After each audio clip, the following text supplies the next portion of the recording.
Hey guys, we take your Blueberry Hill. This is April 5th. So guess what we're going to start to do today? Spray foam. So I've got the temperature finally went up to the right temps. The barrels are holding at 80 plus. It's interesting, the barrels themselves, it's warm on top, a little bit cooler on the bottom side. I have a infrared gun I'm shooting them with, and you're supposed to shoot at least 70 to 80 degrees. So we're there, so everything's good. We left them, the barrels in the garage just so they could warm up. It's always nice and warm in the mornings here. The metal on the containers right now in the kitchen, it's probably 90 degrees because someone's been beating on it. But let me show you what I got going on here. And I guess I should have taken the camera off the stand because now it's heavy. We're attaching the fluid supply lines to the barrels. This is for the air with a dryer. The dry right cartridges that take moisture out of the air to feed the fresh air into the barrels as we use to consume the materials. Here's the machine. I think I videotaped this when I got it, but this is the LIL-PUP. I'm really excited to use this. I'm a little bit nervous. It's just like starting a fresh race motor for the first time, but you know, the first crank's always the hardest. So we're getting everything set up.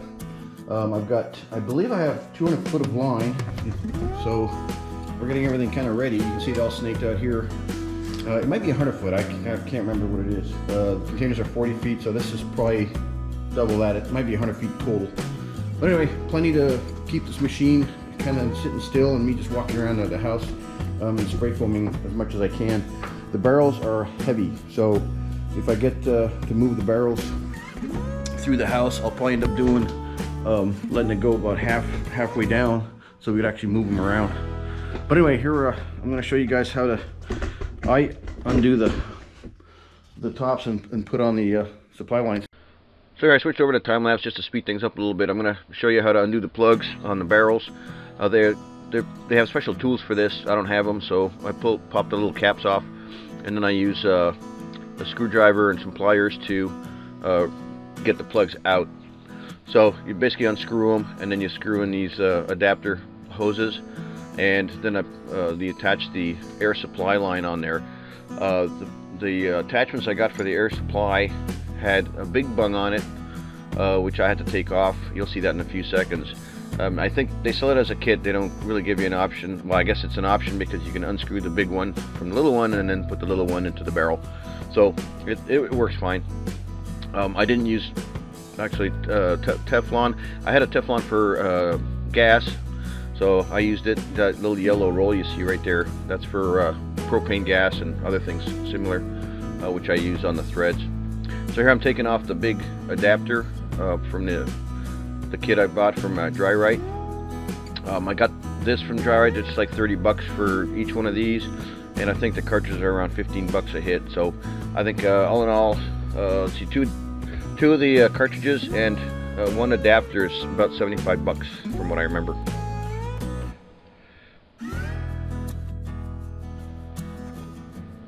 So now you see the Teflon tape on the adapter. I had to loosen the collar on it's a little rubber collar that holds the cartridge onto the pipe. I had to move it over so it wouldn't hit the barrel. No big deal. Tighten it up, make it nice and tight. So you don't want air in these barrels apparently because it off gases by itself, so it's supposed to be airtight. I left the tape on the cartridges on the top side as well so we could close it off at night. I hope that works, but there's no caps on those cartridges, so you take the tape off and you're done. So then I put the barrels on the cradles. This was kind of a little bit of, I wouldn't say hard, but it definitely took some leverage. They weigh like 400 and something pounds each. Now we position everything. I hook everything up to the LIL-PUP. Very easy, just normal band clamps. Put the cartridge on. Then we get the black barrel.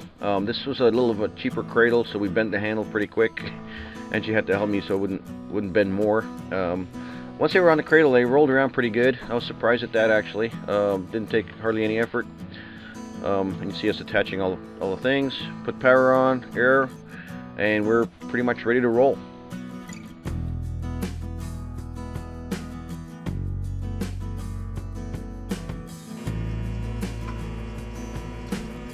Oh, there's one. So the purge process is pretty straightforward. I'm going to talk over myself here.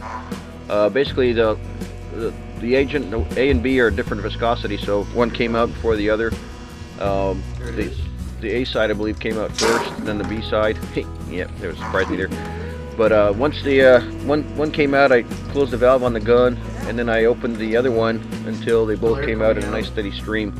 Once we were done that, we started setting up for the ratio check, and that didn't take very much to adjust. At this point, I have the LIL-PUP set at 35 on the speed dial for both pumps. There you go. Looks good.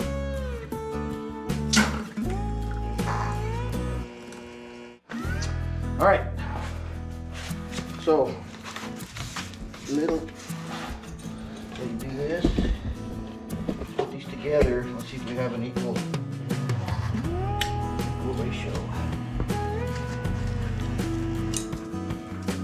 That's pretty darn good right there.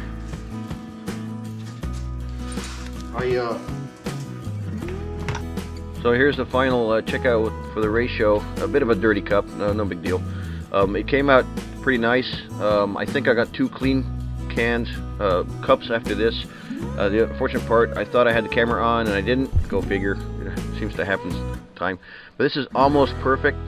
But I did it in another set of clean cups just to double check, and off we went.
So I started shooting in the pantry, in the kitchen. That's the front part of the house. It's nice and warm in here, and there's no issues with temp at all. Anyway, the LIL-PUP was set at 100 degrees, just stayed there solid.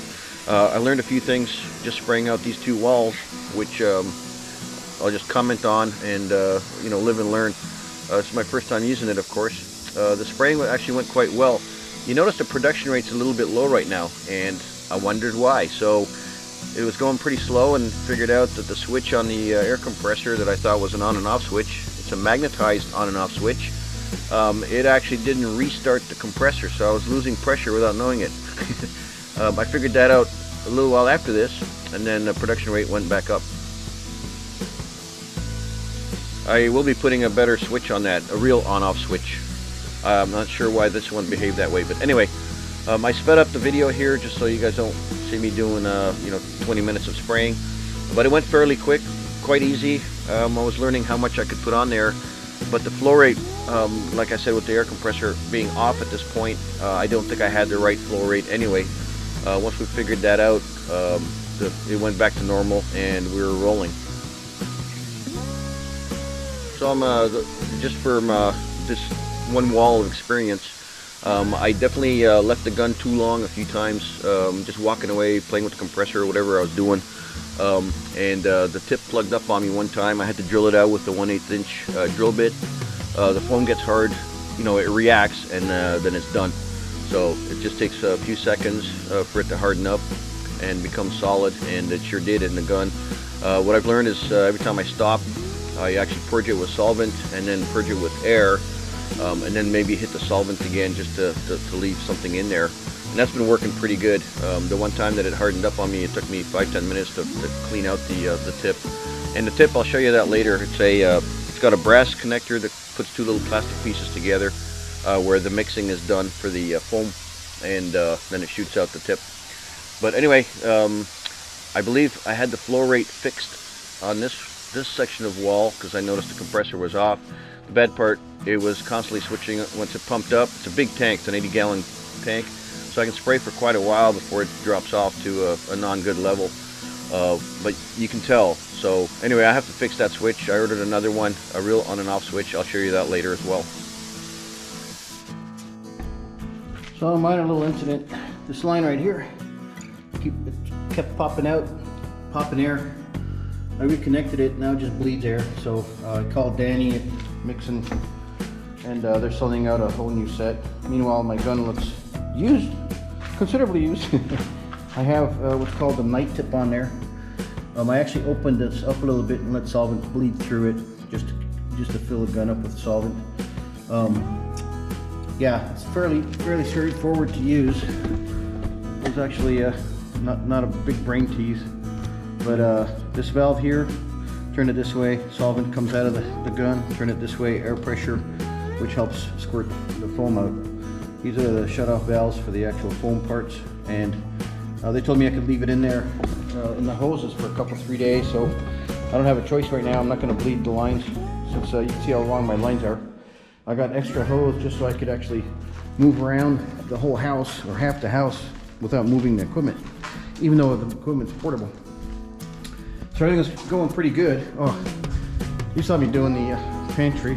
Let me walk back there.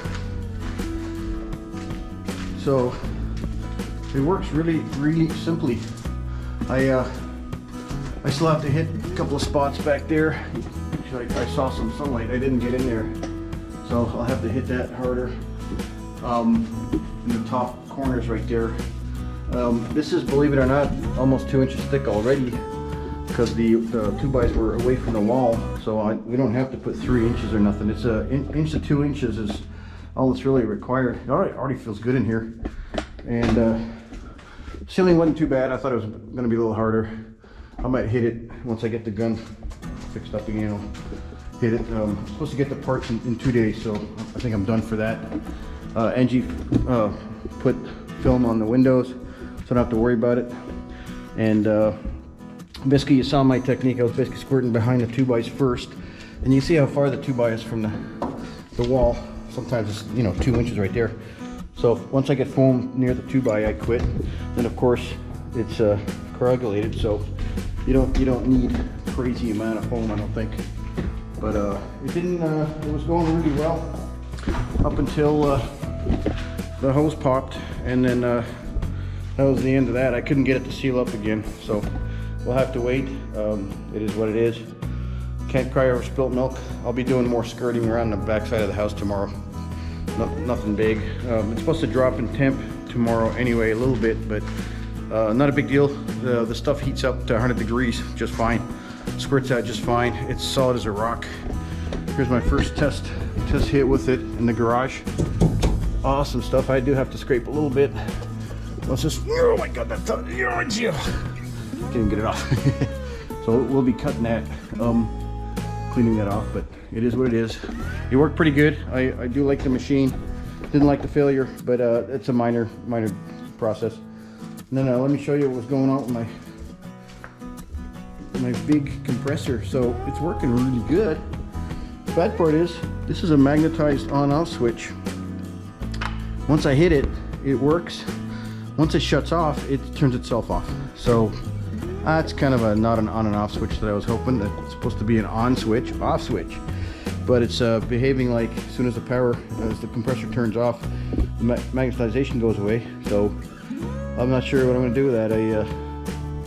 I need to put another 240 volt, some kind of switch in there, and make it on or off, because I need whatever pressure out of there, and I'm shooting 90 out, and that's been working really good. Haven't had not one lick of trouble with that. So anyway, it is what it is. We'll talk at you later.